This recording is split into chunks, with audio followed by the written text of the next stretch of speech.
see me? Can you see me? Can you hear me? Ah, there you are. My name is William. This is my sign name.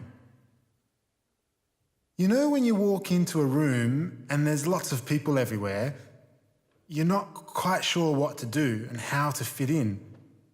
We bump into someone and then we respond automatically. It might be positive or nervous or scared, but often it's an instant reaction. We get used to these patterns of reacting. Sometimes we get trapped in the pattern. We assume people think a certain way, or we think that we need to act a certain way. And just like bumping into an old or a new friend, we bump into our assumptions as well. Like thinking that all the speakers have to be up here on the stage. I think about the stories that every one of you has inside, the people you know, who you love and who love you. I think about the 1,000 TEDx stories that are sitting in this audience right now.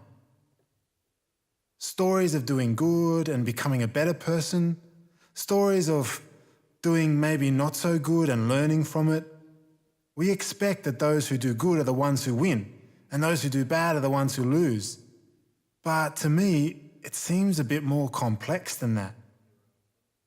But next time you bump into someone or maybe sit down next to someone at a TEDx conference, see if you can catch yourself, catch your thoughts, catch your assumptions. How easy is it for you to zoom out on your thinking?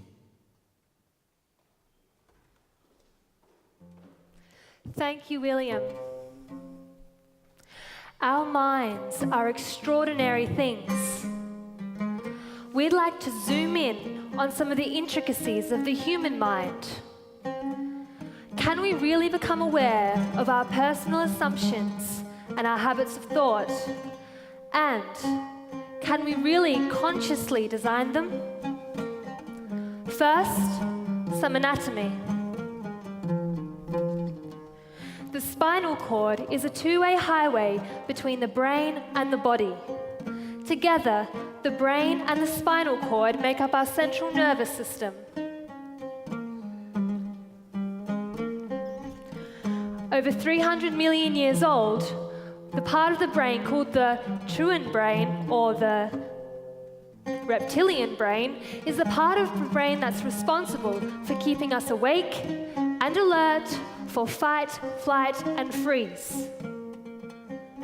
100 million years later, the next part of the human brain's evolution is the limbic brain.